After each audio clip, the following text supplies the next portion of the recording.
कार्यकर्ता नाही पाठक साहेबाला केतनजी नाही संजू तू सगळ्यांना बाहेर थांबू.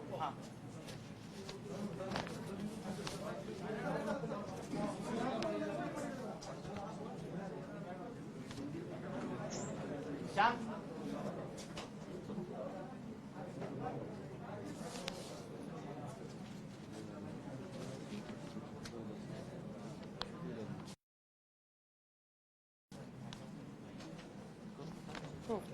महाराष्ट्राचे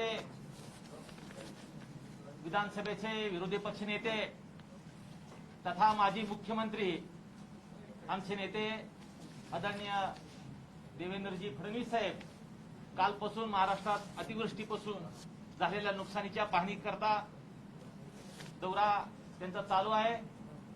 काल पुणे, सातारा, पुणे, सोलापूर आणि काल रात्री धाराशिव जिल्ह्यातील परांडा तालुक्यातील रोसा, त्याचसोबत जामगाव, खासगाव आणि काच धाराशिव तालुक्यातील बेगडा, अपशिंगा, तुळजापूर तालुक्यातील आणि उस्मानाबाद तालुक्यातील सगळ्या गावाला ते भेटी देत आहेत.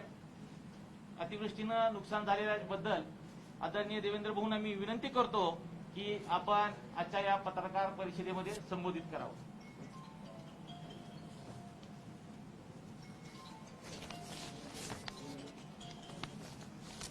या ऑक्टोबर महिन्यामध्ये चालू आहे का?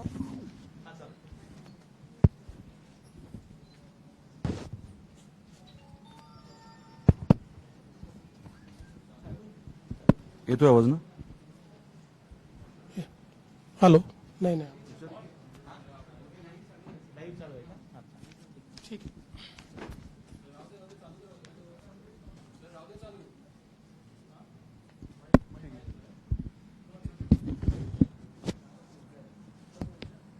ऑक्टोबर महिन्यामध्ये विशेषतः 1 ते 18 ऑक्टोबर या दरम्यान सरासरीपेक्षा जवळजवळ 76% जास्त पाऊस झाला आणि त्यातही विशेषतः 7 ते 14 ऑक्टोबरच्या दरम्यान मराठवाड्यात आणि पश्चिम महाराष्ट्राच्या काही जिल्ह्यात प्रचंड मोठी अतिवृष्टी झाली. आपण बघितलं असेल तर एकूण सरासरीपेक्षा किती अधिक पाऊस झालाय तर उस्मानाबादमध्ये 453%, लातूरमध्ये 351%, सोलापूरमध्ये 259%, नांदेडमध्ये 203%, बीडमध्ये 190%, पुण्यामध्ये 143% आणि कोल्हापूरला 134% एवढा अधिक पाऊस झाला. आणि या पावसामुळे अतोनात नुकसान हे शेतकऱ्यांचं झालं. विशेषतः ज्यांची पिकं कापणीला आली होती किंवा ज्यांनी पिकं कापून ठेवली होती अशा दोन्ही प्रकारच्या शेतकऱ्यांचं भयानक नुकसान यात झालंय. काल या अतिवृष्टीच्या संदर्भातला दौरा मी सुरू केला. पुणे, सोलापूर आणि उस्मानाबाद असा काल प्रवास केला. बारामती तालुक्यातल्या उंडवडीपासून आम्ही सुरुवात केली, ज्या ठिकाणी संपूर्णपणे पाणी भरलेलं आहे आणि शेती पूर्ण नष्ट झाली आहे. चारा देखील गुरांकरता उरलेला नाही. अतिशय वाईट अशा प्रकारची अवस्था त्या ठिकाणी आहे. दौंड तालुक्यामध्ये अनेक गावांमध्ये आम्ही गेलो. विशेषतः त्या ठिकाणी आपण काल माध्यमांनी देखील दाखवलं की ज्या प्रकारे गावाचा संपर्क तुटल्यानंतर मळद या ठिकाणी जवळजवळ 8 दिवस झाले प्रशासनही पोचलेलं नाही. त्या ठिकाणी वीजही नाही आणि गुरंढोरं वाहून गेली आहेत. पिकाचं पूर्ण नुकसान झालं आहे आणि मुख्य रस्त्याकडे येण्याकरता कुठलंही साधन नाही. त्यामुळे जो ओढा आहे त्या ओढ्यामध्ये दोरी बांधून पाण्यातनं त्या दोरीला पकडून यावं लागतं. अशा प्रकारची अवस्था त्या ठिकाणी आपल्याला पाहायला मिळाली. आपण खडकी, स्वामी चिंचोली, संसर, निमगाव, केतकी अशा अनेक ठिकाणी गेलो. अजून एका ठिकाणी आपण बघितलं की ओढ्याने पूर्ण रस्ता मधला तुटलेला आहे. आम्ही ओढ्यातनं त्या गावामध्ये गेलो आणि लोकांना भेटलो, पण अत्यंत अडचणीत लोक आहेत आणि त्या ठिकाणी खरं म्हणजे तिथले पीआय जे आहेत त्यांनी फार शौर्य दाखवल्यामुळे त्या ठिकाणी काही लोक वाचू शकले, पण काही लोक वाहून देखील गेले आणि विशेषतः प्राथमिक आरोग्य केंद्रामध्ये खूप मोठ्या प्रमाणात त्या ठिकाणी हानी झालेली आपल्याला पाहायला मिळाली. करमाळा तालुका असेल, परांडा तालुका असेल, या सगळ्या भागामध्ये खूप मोठ्या प्रमाणात आपल्याला नुकसान झालेलं दिसत आहे. विशेषतः याच्यामध्ये पिकाचं नुकसान तर झालंच आहे, पण त्यासोबत जमीन खरडून गेली आहे. शेतकरी आपल्या जमिनीची मशागत करण्याकरता त्या ठिकाणी मोठ्या प्रमाणात जिथनं मिळेल तिथनं सॉईल आणतो. आज आपण विचार केला तर अगदी एका एकराला अनेक वेळा 50-50 हजार रुपयाचा खर्च येतो. इतक्या मोठ्या प्रमाणात ते सॉईल आणावं लागतं. आणि अशा परिस्थितीमध्ये ज्यावेळेस ती पूर्ण जमीन वाहून जाते, ती माती वाहून जाते, त्यावेळी पुढचं पीक घेणं हे अशक्यप्राय होतं. आणि म्हणून याच्यामध्ये आता सगळ्यात महत्वाचं असं आहे की इतक्या मोठ्या प्रमाणात जी खरडून गेलेली जमीन आहे त्या जमिनीवर पुन्हा माती वाहून आणण्याकरता विशेष योजना तयार केली पाहिजे. यापूर्वी आमच्या काळात अशी परिस्थिती आली असताना आम्ही त्या संदर्भातली एक वेगळी योजना केली होती आणि खरडून गेलेल्या जमिनी या पुन्हा स्थापित करण्याकरता त्या ठिकाणी काही कन्सेशन्स दिले पाहिजेत, काही योजना तयार केली पाहिजे आणि शेतकऱ्यांना त्यात मदत केली पाहिजे. त्यासोबत हा सगळा वाहून गाळ हा पूर्णपणे शेतकऱ्यांच्या विहिरीमध्ये गेला. तो विहिरीत गेलेला जो गाळ आहे तो देखील उपसण्याकरता योजना तयार करावी लागेल आणि शेतकऱ्यांना त्यात देखील आपल्याला मदत करावी लागेल. यासोबत मोठ्या प्रमाणात ज्यांचं ड्रीप इरिगेशन आहे ते वाहून गेलं आहे, इलेक्ट्रिक पंप वाहून गेलेले आहेत, त्यामुळे त्याही संदर्भात सरकारला मदत केली पाहिजे. यासोबत आपण हे तर आहेच की ऊस असो, कांदा असो, कापूस असो, तूर असो, जी म्हणाल पिकं, मका असो आणि याच्यासोबत फळबागा यांचं प्रचंड मोठं नुकसान झालेलं आहे. आणि फळबागांच्या संदर्भात मोठं कन्फ्युजन आहे. मी एका गावात गेलो तर त्या ठिकाणी सांगितलं की इन्शुरन्स कंपनीने सांगितलंय की तुमचा इन्शुरन्स 6 महिन्यातच संपला. असा कसा 6 महिन्यात संपू शकेल? त्यामुळे याच्यातही सरकारने दबाव आणून कुठेतरी मदत करण्याची गरज आहे.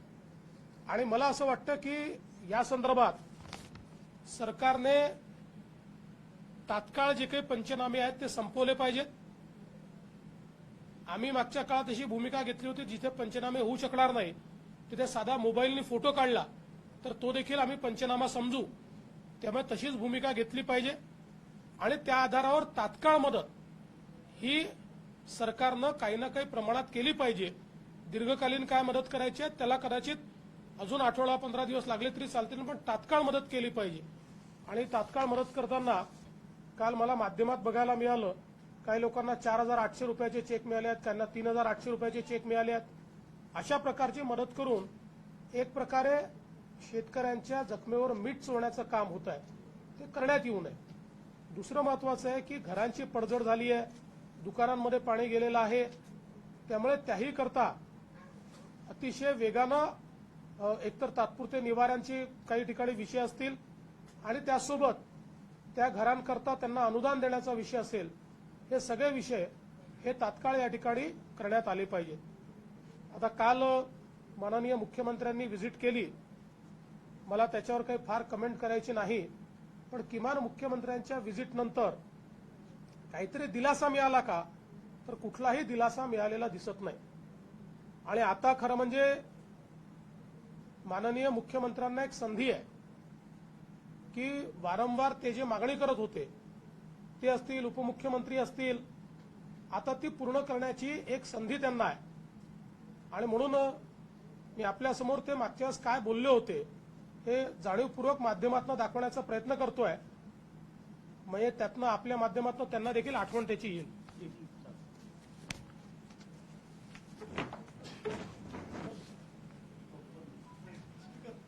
पण सरकार म्हणून काल 10,000 कोटी रुपयाची मदत जाहीर केली गेलेली आहे. मला तर ती अत्यंत त्रुटक आहे. 10,000 कोटी रुपयामध्ये काही होणार नाहीये. माझी तर किंवा शिवसेनेची अशी मागणी आहे की निकष नंतर तुम्ही लावत राहा, पोचपट्ट्या फुटपट्ट्या नंतर तुम्ही लावत राहा, पीक कापणी प्रयोग तुम्ही करत राहा, हे सगळं करत राहा तुम्ही, पण तातडीने प्रत्येक शेतकऱ्याला पर हेक्टर 25,000 रुपये हे दिले गेलेच पाहिजे. ही तातडीची मदत ही शेतकऱ्याला कोणती अट न घालता दिली गेली पाहिजे आणि दिली जायला पाहिजे. ही शिवसेनेची मागणी आहे. मी म्हणतोय की साधारणतः 25,000 ते 50,000 रुपये पर हेक्टर ही शेतकऱ्याची गरज आहे, मागणी नाही, ही गरज आहे आणि ही गरज सरकारने पूर्ण केलीच पाहिजे आणि त्याच्यासाठी शिवसेना आग्रही राहील. ऐकलं नाही माझं तर म्हणणं आहे की प्रत्येकाला तातडीने किमान 25,000 रुपये पर हेक्टर हे ताबडतोबीने दिले गेलेच पाहिजे आणि त्याची गरज जी आहे ती 25,000 ते 50,000 हेक्टर पर्यंतची आहे हे मी मान्य केलेलंच आहे.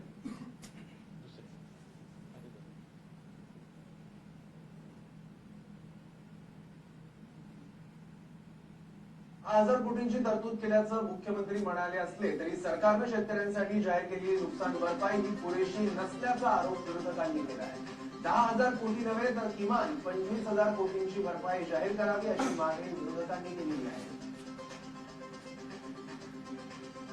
संपूर्ण महाराष्ट्रामध्ये अवकाळी पावसाने ज्या पद्धतीनं थैमान घातलं आणि नुकसान झालं, त्या नुकसानीचा अंदाज घेतला तर काही कोट एकर नुकसान झालेलं आहे भाजीपाल्याचं, फळबागांचं आणि सर्व पिकांचं.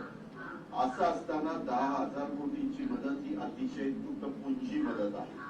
त्यांनी अजूनपर्यंत अंदाज घेतला नाही. त्यांनी काही माहितीचाच आधार आहे तर 10,000 कोटी कशालाच पुरणार नाही. त्याच्यावर 10,000 रुपयाची 10,000 कोटी रुपयाची मदत म्हणजे तुटपुंजी मदत आहे. हे काय तुम्ही थट्टा चालू नाही का शेतकऱ्यांची? प्रचंड द्राक्षाचं, संत्र्याचं, डाळिंबाचं, बागांचं नुकसान झालेलं आहे. ती नुकसान भरपाई ही जवळपास 1.5 ते हेक्टर पर्यंत द्यावी लागेल आणि जे सोयाबीन आहे, कापूस आहे, कांदा आहे, ज्वारी आहे, बाजरी आहे, मका आहे, ही सगळी जी पिकं आहे, तूर आहे, या पिकांचं पण एवढं प्रचंड नुकसान झालेलं आहे. आता ते खरीपाचं पीक तर वाया गेले, त्याच्यावर तिथं पण हेक्टरी 50,000 रुपये मदत या पिकांच्या करता झाली पाहिजे हे आम्ही त्यांना सांगितलेलं आहे. आणि आता जी काही मदत जाहीर केलेली आहे ती पण मदत केंद्राची येते व राज्याची पीक विमा कंपनीचे पैसे येतील, मग आम्ही देऊ. कुणाचे पैसे यायचे तेव्हा येऊ द्या. सरकारने सेफ ऍडव्हान्स काढावा आणि ताबडतोब ते पैसे शेतकऱ्यांना द्यायला त्या ठिकाणी सुरुवात करावी. अशा प्रकारे संयुक्त पुरोगामी महाआघाडीची आमची त्या ठिकाणी मागणी आम्ही केलेली आहे. मला असं वाटतं की माननीय मुख्यमंत्री आणि माननीय मुख्यमंत्री यांनी जी अतिशय महत्वाची भूमिका मागच्या वेळेस घेतली होती, आता त्या भूमिकेचं निर्वहन करण्याची त्यांच्याकडे संधी आहे. त्या संधीचा त्यांनी योग्य उपयोग करावा. खरं तर मागच्या वेळेस मी काळजीवाहू मुख्यमंत्री होतो, तरी देखील मी हे घोषित केलं होतं की केंद्र सरकार किंवा कोणाच्याही मदतीची वाट न पाहता राज्य सरकार थेट मदत करेल. 10,000 कोटीची तात्काळ आपण त्या ठिकाणी तरतूद देखील केली होती आणि त्या संदर्भात मदतीची वाटप देखील आपण सुरू केलं होतं. दुर्दैवाने त्यानंतर आपल्याला कल्पना आहे की मी पदावर राहिलो नाही आणि मग राष्ट्रपती राजवट लागली. परंतु मला असं वाटतं की जर सरकारमध्ये या ठिकाणी इच्छाशक्ती असेल तर इच्छाशक्तीचा वापर करून सरकार निश्चित मदत करू शकते. अन्यथा घोषणा करता येतात पण त्या घोषणांनी कोणाचंही समाधान होणार नाही. आपल्याला माहिती आहे, एक इंग्रजीमध्ये आपण म्हणतो where there is will there is way. पण सरकारचं एकूण कामकाज कसं आहे की ज्याच्यामध्ये where there is will there is way and where there is no will there is only survey. त्याच्यामुळे केवळ असा सर्वे करण्यापुरतं मला असं वाटतंय मर्यादित राहू नये. तर निश्चितपणे सरकारने ठोस मदत या ठिकाणी करावी. आणि मी कुठलंही राजकारण याच्यामध्ये मला करायचं नाही, मी पहिल्या दिवशीपासून करत नाहीये. पण मला आश्चर्य वाटतं जे सत्तेत असतात त्यांनी संयम दाखवायचा असतो, पण सत्तेतले लोकच इतकं राजकीय बोलतायत, त्यांना शेतकऱ्याशी काही घेणं देणं आहे की नाही आहे हेच समजायला या ठिकाणी समजत नाही. आणि मग ही मंडळी जर इतकं राजकीय बोलत असतील तर मला असं वाटतं की ते योग्य नाहीये. आता संवेदनशीलता दाखवली पाहिजे आणि संवेदनशीलता दाखवून या ठिकाणी शेतकऱ्याला मदत केली पाहिजे. दुसरा मुद्दा, काही झालं की केंद्र सरकारकडे टोलवायचं. हे केंद्राने केलं पाहिजे, ते केंद्राने केलं पाहिजे, सगळं केंद्राने केलं पाहिजे. खरं तर पहिल्यांदाच माननीय पंतप्रधानांनी स्वतः फोन करून माननीय उद्धवजींना अतिशय स्पष्टपणे सांगितलं की या आपत्तीत आम्ही सोबत आहोत, केंद्र सरकार आपल्याला मदत करेल. परंतु आत्ता जा मदत आणा. मला आश्चर्य वाटतं, काल आदरणीय पवार साहेबांनी सांगितलं की मदतीला 1-1.5 महिना लागेल, कारण पहिले पंचनामे होतील, मग पंचनामे झाल्यानंतर त्या ठिकाणी एसडीओकडे जाईल, मग अजून काय कलेक्टरकडे जाईल, मग त्याच्यानंतर डिव्हिजनल कमिशनरकडे जाईल, मग त्याच्यानंतर उपसचिवाकडे जाईल. जे काही त्यांनी पद्धत आहे ती पद्धत सांगितली आणि त्यामुळे याला संपूर्ण गोष्टीला वेळ लागेल. आता खरं तर केंद्र सरकारची मदत कधी येते याची सगळी कल्पना ही आदरणीय पवार साहेबांना आहे, कारण केंद्र सरकारमध्ये याची जी समिती असते त्या समितीचे प्रमुख हे गृहमंत्री असतात आणि त्याचे सदस्य हे कृषी मंत्री आणि त्याच्यासोबत फायनान्स मिनिस्टर, वित्त मंत्री हे त्या कमिटीचे प्रमुख असतात. आणि पहिल्यांदा राज्य सरकारला आपलं असेसमेंट करावं लागतं. आपल्या असेसमेंटच्या आधारावर एक मेमोरँडम पाठवावा लागतो. तो मेमोरँडम राज्य सरकारने पाठवला की आपल्याकडे टीम येते आणि त्याच्यानंतर ती टीम त्या संदर्भातला रिपोर्ट हा केंद्र सरकारला सादर करते आणि ही कमिटी त्या आधारावर आपला निर्णय घेत असते. ही अनेक वर्षाची पद्धत आहे. जेव्हा पवारसाहेब कृषी मंत्री होते, युपीएचा काळ होता, तेव्हाही तीच पद्धत होती, आजही तीच पद्धत आहे. आणि राज्य जी असतात, राज्यांकडे एसडीआरएफ असतो, त्या एसडीआरएफ मध्ये ऍडव्हान्समध्ये पैसा हा केंद्र सरकारने दिलेला असतो एनडीआरएफच्या माध्यमातून. तोवर राज्य सरकारने एसडीआरएफ मधनं पैसा खर्च करायचा असतो किंवा ऍडिशनल आपल्या बजेटमधनं खर्च करायचा असतो आणि त्यानंतरच केंद्र सरकारचा पैसा त्या ठिकाणी येत असतो.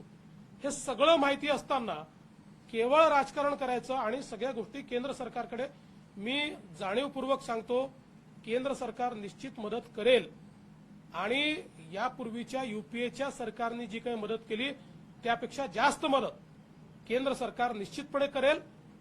माननीय पंतप्रधान अतिशय संवेदनशील आहेत आणि त्या संदर्भात कोणी काळजी करण्याचं कारण नाहीये. पण पहिल्यांदा आपण काय करणार आहोत हे निश्चितपणे या ठिकाणी सांगण्याची आवश्यकता आहे.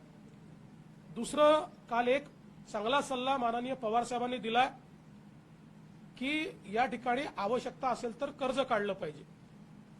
खरं म्हणजे काही लोकांना असं वाटतं कर्ज काढणं म्हणजे काहीतरी फार मोठा प्रश्न आहे. आपलं जे बजेट आहे या बजेटमध्ये दरवर्षी जवळजवळ 70 ते 80 हजार कोटी रुपये हे कर्जात न येत असतात आणि नंतर आपण त्याची परतफेड करत असतो. त्यामुळे असं काही कर्ज काढतोय म्हणजे काही खूप मोठं पाप होतंय असं नाहीये. यावर्षी तर आपल्याला त्याची लिमिट जी आहे ती 1,20,000 कोटी रुपयाची लिमिट दिलेली आहे. दरवर्षी आरबीआय लिमिट ठरवून देतं की कुठल्या राज्याची किती पत आहे आणि त्यांना किती कर्ज काढता येतं. 1,20,000 कोटी रुपयाचं कर्ज आपल्याला काढता येतं आणि आतापर्यंत 60,000 कोटी रुपयाचं केवळ कर्ज आपण घेतलेलं आहे. त्यामुळे अशी काही परिस्थिती नाही की राज्य कर्जबाजारी झालाय, ओव्हरड्राफ्ट घेण्याची आवश्यकता आहे किंवा आरबीआयच्या लिमिटच्या बाहेर जाऊन कर्ज घेण्याची आवश्यकता आहे.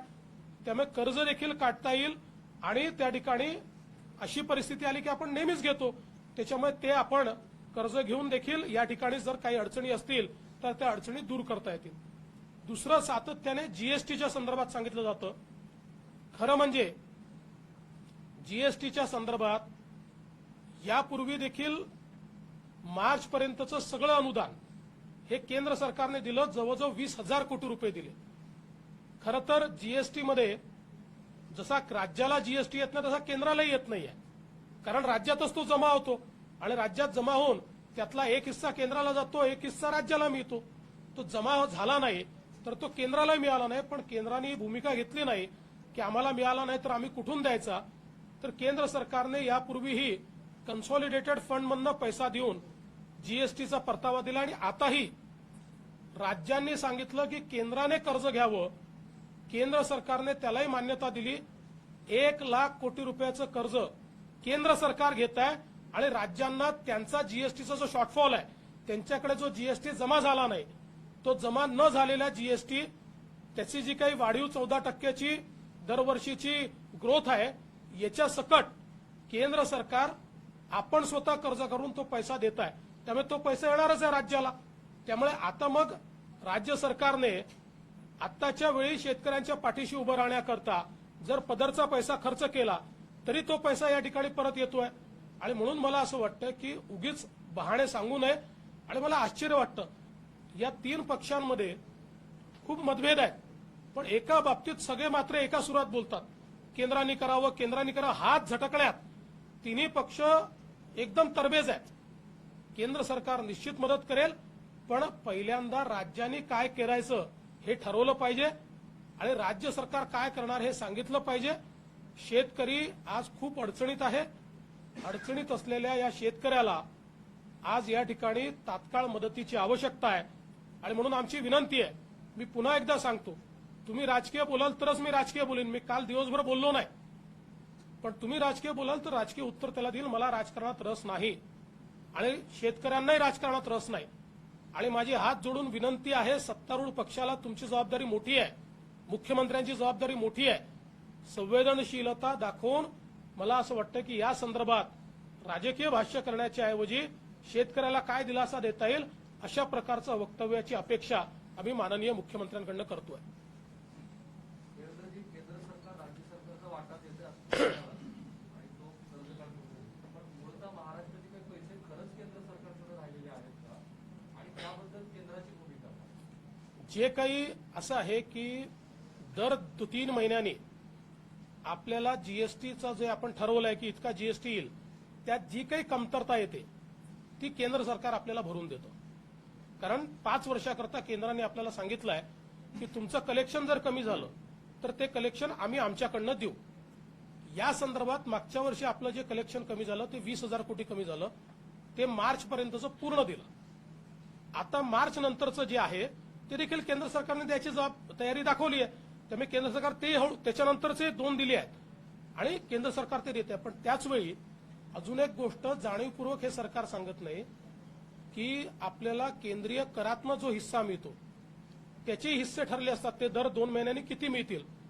पण त्याच्यातला नियम असा आहे की केंद्रीय कर जे आहे ते जेवढे केंद्र सरकारकडे जमा होतील त्याच्या 42% पैसा हा राज्यांना मिळतो आणि त्यात प्रत्येक राज्याचा हिस्सा ठरलेला असतो.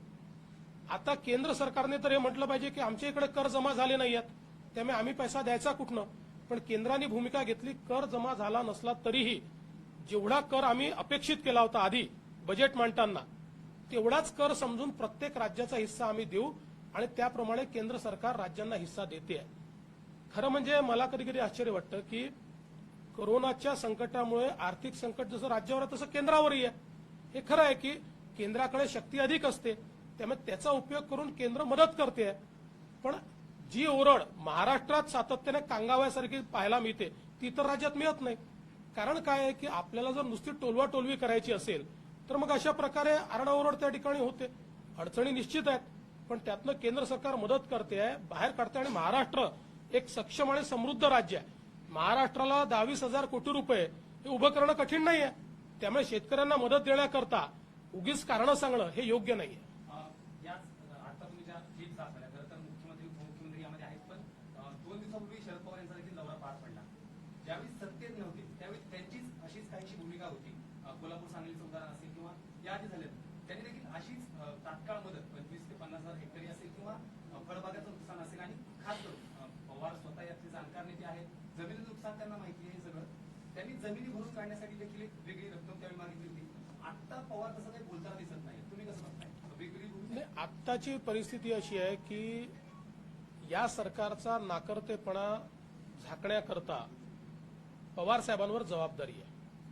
त्यामुळे पवार साहेबांना माहिती आहे की त्यांना फक्त डिफेन्स करायचा आहे या सरकारचा आणि त्याप्रमाणे ते काम उत्तम करतायत. पवार साहेबांना एवढा जाणकार या राज्यात दुसरा कोणीच नाही. केंद्राची क्षमता काय आहे, राज्याची क्षमता काय आहे, नियम काय आहेत, कायदे काय आहेत याची 100% माहिती त्यांना आहे. फक्त आता ते आवश्यक तेवढंच बोलतायत, हे सरकार डिफेंड होईल एवढंच ते बोलतायत. तुम्ही जे दौरे केले दिवसभरात सामान्य शेतकऱ्यांपर्यंत गावकऱ्यांपर्यंत प्रशासन हे खरं आहे. म्हणजे आपल्यापैकी अनेक लोक, माध्यमांचे लोक देखील माझ्यासोबत होते. जिथे जिथे आम्ही गेलो बहुतांश ठिकाणी लोकांचं म्हणणं होतं की प्रशासन आमच्याकडे पोहोचलेलं नाही, आमच्याकडे कोणी येऊन बघितलेलं नाही, आमच्याकडे पंचनामे झालेले नाहीत, अशा प्रकारची तक्रार ही बहुतांश ठिकाणी त्या ठिकाणी आलेली आहे. आणि म्हणून मला असं वाटतं की अधिक प्रशासनाने जागरूकतेनं काम करण्याची आवश्यकता आहे. देवेंद्रजी, सरकारी पातळीवरती तहसीलदार असतील किंवा उपजिल्हाधिकारी असतील, अनेक तहसीलदारांना जास्तीत जास्त गावं दिलेली आहेत. त्यांच्या कामाचा व्याप वाढलेला आहे, अनेक अधिकाऱ्यांच्या पोस्टिंग देखील झालेली आहे. त्यामुळे सरकारी यंत्रणेमध्ये मोठा भर पडतो त्यांना. मला असं वाटतं की अशा परिस्थितीमध्ये ऍडिशनल यंत्रणा काय उभी करता येईल त्याचा विचार केला पाहिजे. यंत्रणा पूल केली पाहिजे. कृषी विभाग असेल, जलसंधारण विभाग असेल, अनेक विभाग असे आहेत की ज्यांना फील्ड वर्कची माहिती असते. त्यामुळे फील्ड वर्कची माहिती असलेल्या विभागातली जर मॅनपॉवर आपण पूल केली आणि साधारणपणे बघा, म्हणजे हे जे पंचनामे करायचे आहेत ते नियमाने आपण करतो, पण इथे 100% लॉसेस आहेत. आणि तसंही 65 मिलीमीटरच्या कितीतरी वर पाऊस पडलाय. 65 मिलीमीटरवर ट्रिगर तर ऑलरेडी म्हणजे दाबलं गेलेलं आहे. जो काही आपला कायदा आहे त्या कायद्याप्रमाणे 65 मिलीमीटरच्या वरचा पाऊस पडल्याबरोबर ऑलरेडी ट्रिगर दाबलं जातं. त्यामुळे त्या ठिकाणी ओला दुष्काळ ही संज्ञा आपण वापरतो, त्याला ओला दुष्काळ ते वापरत नाहीत, पण ते तशी परिस्थिती तयार झाली आहे असं ऑलरेडी मानलं जातं. म्हणून मला असं वाटतं की आता वेगवेगळे विभाग जर पूल केले तर हे अतिशय वेगानं आपल्याला करता येईल. सर, दुसरा प्रश्न आहे, प्रामुख्याने ज्या खेळांचे प्रभाव आहेत, ज्या मोठ्या प्रमाणात त्यांना इन्शुरन्स कंपन्या, या इन्शुरन्स कंपन्यांसोबत आणि सरकारवर दबाव आणणार असते आणि त्यांना इन्शुरन्स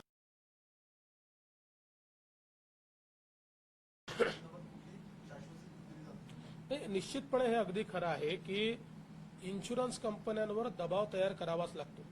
मागच्या काळात आपण 4-4 हजार कोटी रुपयाचा इन्शुरन्स मिळवला, तो या कंपन्यांवर दबाव तयार करूनच मिळवला.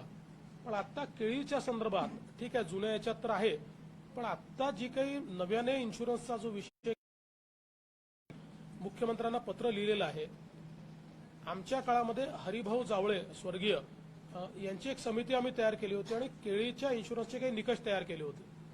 आता सरकारने ते निकष बदलून त्याच्या निविदा काढल्या आणि त्यामुळे आता जे काही इन्शुरन्सचे निकष राज्य सरकारने तयार केले आहेत त्यात केळी उत्पादक शेतकऱ्याला काहीच मिळू शकत नाही.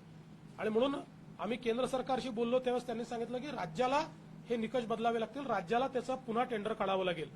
आम्ही पुन्हा राज्य सरकारला विनंती केलेली आहे की राज्य सरकारने हे निकष जर बदलले नाही तर इन्शुरन्स कंपन्यांना पैसा जाईल, पण नुकसान झाल्यानंतर एकही पैसा शेतकऱ्याला मिळणार नाही. तर मला असं वाटतं की अशा ज्या बाबी आहेत त्या समजून घेऊन त्याच्यावर तात्काळ निर्णय हा केला पाहिजे.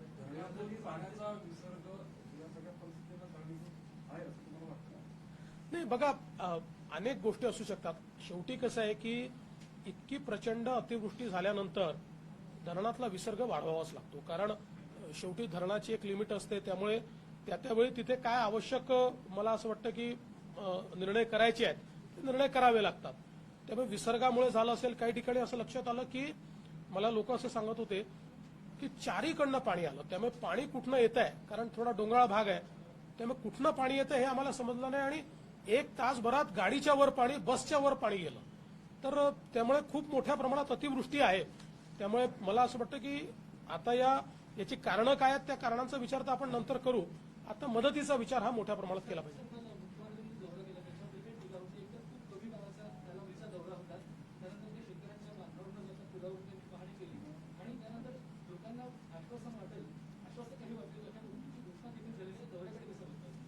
हे बघा, आता मुख्यमंत्र्यांनी दौरा केला आहे.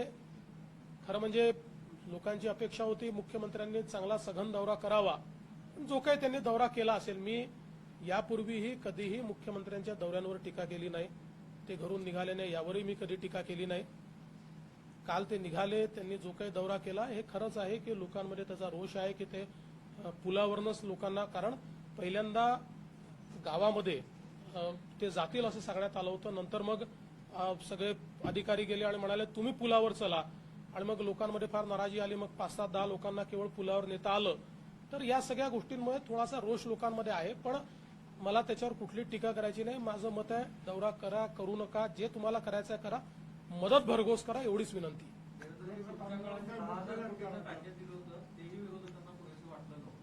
आता तुम्हाला काय वाटतं तातडीनं कशाच्या स्वरूपाची करावी आणि तुम्ही केंद्र सरकारकडे काही बोललो आहात? नाही, मी केंद्र सरकारला ऑलरेडी विनंती केलेली आहे. मी माननीय अमित शाह साहेब जे या कमिटीचे अध्यक्ष असतात त्यांनाही विनंती केलेली आहे की राज्यातनं तुमच्याकडे विनंती आल्याबरोबर जेवढ्या तात्काळ तुम्हाला पथक पाठवता येईल तेवढा तात्काळ तुम्ही पथक त्या ठिकाणी पाठवा, ही विनंती देखील त्यांना केली आहे. आणि केंद्रात आम्ही निश्चितपणे जी काही जास्तीत जास्त मदत देता येईल ती केंद्राने द्यावे असा आम्ही प्रयत्न करू. आणि तसे हे केंद्र सरकार भेदभाव करत नाही. माझ्याऐवजी स्वतः उद्धवजी जरी बोलले तरी मदत भरघोसच मिळणार आहे. म्हणजे माझ्या बोलण्याने जास्त मिळेल आणि त्यांच्या बोलण्याने कमी मिळेल असं बिलकुल नाही. मोदीजींचा तो स्वभाव देखील नाही. त्यामुळे जे काही जास्तीत जास्त मदत आहे ती आमच्याही परीनं आम्ही मिळवण्याचा प्रयत्न करू. मला असं वाटतं की आता या मदतीचा स्वरूप कसं असलं पाहिजे हा सगळा दौरा माझा संपल्यानंतर मी त्या संदर्भात सगळी माहिती घेऊन आणि त्या आधारावर मी त्याची मागणी करेन. आणि मी पुन्हा सांगतो की जी या ठिकाणी माननीय मुख्यमंत्री किंवा उपमुख्यमंत्री बोलले आहेत ते त्यांना आठवण करून देण्याकरता मी बोललेलो आहे. ती काही मागणी मी करत नाही. त्यांनी केलेली मागणी त्यांना फक्त आठवण करून दिली. कर्ज काढण्यावर आपल्या राज्यात काही मतभेद आहेत का सीएम आणि पवार साहेब? ते मला याची कल्पना नाहीये. फक्त मला म्हणजे मी फायनान्सचा अभ्यास करतो त्यामुळे मला त्यातलं थोडं समजतं आणि 5 वर्ष मुख्यमंत्री राहिलो आहे. त्यामुळे राज्याची पत चांगली आहे. त्यामुळे राज्याला आणि अशा परिस्थितीत कर्ज काढायचं असतं. याचं कारण काय आहे की आपण जर बघितलं तर एकूण आपल्या जीएसडीपीचा आणि कर्जाचं जे प्रमाण आहे याच्यामध्ये आपला जो भरपूर फिस्कल स्पेस आहे. यावर्षी जरी आपला जीएसडीपी कमी झाला तरी देखील आपली ती फिस्कल स्पेस या ठिकाणी राहणार आहे. त्यामुळे मला वाटतं पवार साहेबांनी जे सांगितलेलं आहे ते योग्य आहे, काढलं पाहिजे. सर, पवार शिष्टमंडळ घेऊन राज्याच्या केंद्राकडे जाणार आहेत, पंतप्रधानांची भेटही घेणार आहेत. तुम्हीही त्यात सहभागी असणारा विरोधी पक्ष म्हणून की भाजप वेगळं शिष्टमंडळ घेऊन केंद्राकडे जाणार? असं आहे की मी जे ऐकलं पवार साहेब म्हणाले आम्ही खासदारांना घेऊन जाऊ. असं आहे, याच्यात कुठलंही राजकारण करण्याचं कारण नाही. ज्यांना ते बोलवतील त्यांना ज्यांना न्यायचं आहे त्यांनी न्यावं. आमच्या परीनं आम्ही जे काही त्या ठिकाणी बोलायचं आहे ते निश्चितपणे बोलणार आहोत. मी ऑलरेडी मला मी सांगितलं की मी माननीय गृहमंत्र्यांना त्या ठिकाणी बोललेलोच आहे. पंतप्रधानांना देखील मी विनंती त्या संदर्भातली करणार आहे. त्यामुळे असं काही त्यांचं शिष्टमंडळ गेलं तर आमचं वेगळं गेलं पाहिजे किंवा त्यांच्या ह्याच्यात आमचं कोणी जाऊ नये अशी कुठली भूमिका नाही. साहेब, आपण मुख्यमंत्री असताना उस्मानाबाद जिल्ह्यातले जे मेडिकल कॉलेज आहे, तुळजापूरच्या रेल्वेचा विषय आहे किंवा या कोडगाव एमआयडीसीचा विषय आहे, त्या संदर्भात आता या सरकार काहीच करताना दिसत नाही. राज्यपाल महोदयांना जिल्ह्यातले आमदार जाऊन भेटले, तर या संदर्भात तुम्ही आता या सरकारला काही सूचना करणार? नाही, निश्चित मला असं वाटतं की खरं म्हणजे मेडिकल कॉलेजच्या संदर्भात वैद्यकीय शिक्षण मंत्र्यांनी 2 वेळा घोषणा केल्याचं मी बघितलं. परंतु तो विषय कॅबिनेटला का जात नाही माझ्या लक्षात येत नाही. एक त्यांनी घोषणा केली, दुसऱ्यांदा मला वाटतं वैद्यकीय शिक्षण मंत्री आणि आपले पर्यावरण मंत्री यांनी देखील घोषणा केली. फार काही त्याला अडचणीचा विषय असं मला वाटत नाही. दुसरं, रेल्वेच्या संदर्भात या सरकारने थोडं धोरण बदललं पाहिजे. बघा, रेल्वेच्या संदर्भात केंद्र सरकारचं धोरण आहे 50% केंद्राचे 50% राज्याचे. आम्ही ते स्वीकारलं होतं आणि म्हणून अभूतपूर्व अशा प्रकारचं काम 5 वर्षात रेल्वेमध्ये आम्ही करू शकलो. आता हे सरकार म्हणतं आम्ही 50% देणार नाही. जर या सरकारने 50% दिलं नाही तर आपण ज्या 70% 80% फायनान्सिंगच्या ज्या योजना आहेत त्या 20 वर्षात होतात. आपण बघितलं 20-25 वर्ष त्या योजनाच होत नाहीत कारण त्या प्रायोरिटीच्या योजना नाही आहेत. त्यामुळे सरकारने धोरण बदललं पाहिजे. इन्फ्रास्ट्रक्चर करता पैसा लावला तर त्यातनं परतावाच येतो. त्यातनं काही फार काही राज्याचं नुकसान होत नाही, उलट राज्याची प्रगती होते. आणि म्हणून ते धोरण देखील सरकारने बदललं पाहिजे. दुसरं, एमआयडीसीच्या संदर्भातही विशेषतः टेक्निकल टेक्सटाईलच्या संदर्भात इथे मोठ्या प्रमाणात संधी आहेत. आम्ही त्या संदर्भात राणादादा आणि मी आपल्या स्मृती इराणीजींशी बोललो होतो आणि त्यांनी त्यात उत्सुकता दाखवली होती. तर सरकारने पुढाकार घेतला तर आम्ही देखील त्यात मदत करू. 22 ऑक्टोबरचा नवीन मुहूर्त सांगितलं जातं, 22 तारखेला प्रवेश करतो. असे मुहूर्त रोज सांगितले जातात, मी त्याच्यावर बोलणार नाही. मुंबईमध्ये महिलांना प्रवास करण्याची जी परवानगी राज्य सरकारने दिली होती ती रेल्वेने नाकारली आहे. थोडा वेळ घेतलाय. केंद्र सरकार किंवा रेल्वे जबाबदारी झटकते किंवा पुढे ढकलत आहे? असं आहे की रेल्वेने अतिशय स्पष्टपणे सांगितलं की पूर्ण माहिती दिल्याशिवाय रेल्वे सुरू करता येणार नाही. तुम्ही आज पत्र पाठवाल आणि उद्या रेल्वे सुरू करा म्हणाल, असं होत नाही. त्या संदर्भात कोणाला परवानगी द्यायची आहे, किती रेल्वे लागणार आहेत, कुठून परवानगी द्यायची आहे, कुठून कुठे चालवायची आहे, ही माहिती दिल्यानंतर ती लगेच तात्काळ सुरू करता येईल.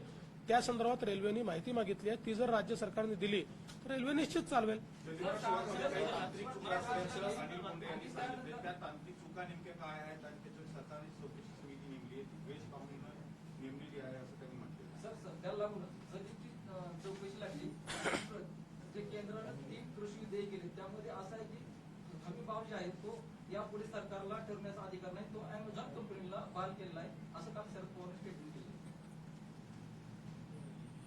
पवार साहेब असं स्टेटमेंट करतील असं मला बिलकुल वाटत नाही. याचं कारण पवार साहेब कधीही चुकीचं बोलत नाहीत. हे जी काही विधेयकं आलेली आहेत या विधेयकांची सुरुवात ते मंत्री असतानाच्या काळातच झालेली आहे. त्यांच्या ज्या कमिट्या होत्या त्या कमिट्यांनीच या संदर्भातली शिफारस केलेली आहे. नव्हे तर मी त्यांच्या आत्मचरित्रातला एक भागच वाचून दाखवला की ज्यात त्यांनी हे का केलं पाहिजे हे त्यांनी सांगितलेलं आहे.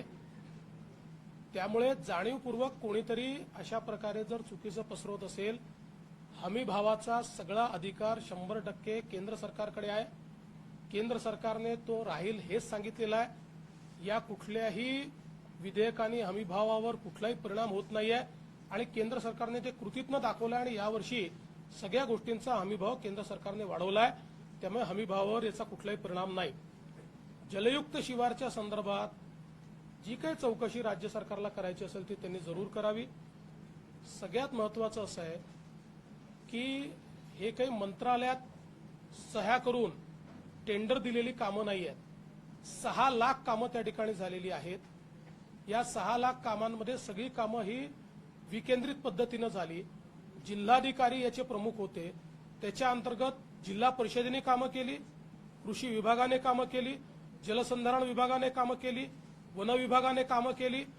साधारणपणे ॲव्हरेज 1 लाखापासून तर 5 लाखापर्यंतची ही कामं आहेत. स्थानिक लेवलवरच याचे टेंडर्स निघाले आहेत आणि ही कामं झालेली आहेत. त्यामुळे आपण जर बघितलं असेल तर मी मंत्र्यांचं ऐकलं, त्यांनी सांगितलं 700 तक्रारी आम्हाला प्राप्त झाल्या. 6 लाख कामांमध्ये 700 तक्रारी. मला असं वाटतं की म्हणजे अर्धा टक्का देखील नाही. साधारणपणे आपण बघतो की सरकारी कामं जी होतात म्हणजे 1% तक्रार येऊ नये, पण सरकारी कामं जी होतात त्यात 5 ते 7% तक्रारी किमान असतात, मिनिमम असतात. 6 लाख कामं होऊन अर्धा टक्काही तक्रारी त्याच्यामध्ये आलेल्या नाहीत. त्यामुळे मला असं वाटतं की जाणीवपूर्वक या ठिकाणी अशा प्रकारे आम्ही चौकशा लावतो आहोत. मी सरकारला एवढं सांगू इच्छितो, जर सरकारला वाटत असेल की अशा प्रकारच्या कुठल्या चौकशा लावून विरोधी पक्ष नेत्याचं तोंड बंद करता येईल तर त्यांनी ते विसरून जावं. विरोधी पक्षनेता हा जनतेचा आहे, तो जनतेकरताच काम करत राहणार आहे. आणि आता मी हे देखील सांगतो की जलयुक्त शिवारने किती मोठ्या प्रमाणात फायदा झाला हा देखील. आता हे थोडंसं शेतकऱ्यांचं संकट संपू द्या. आम्ही प्रत्येक तालुक्यात जाऊन गावागावात जाऊन त्या ठिकाणी शेतकऱ्यांचं मतच नोंदवणार. आमच्याकडे ऑलरेडी आहे, अनेक शेतकऱ्यांनी सांगितलेलं आहे. पण काय काय फायदा झाला तो फायदा आम्ही लोकांपर्यंत आणि त्याचं प्रदर्शनच आम्ही मांडणार आहोत की किती मोठ्या प्रमाणात जलयुक्त शिवारने फायदा झाला.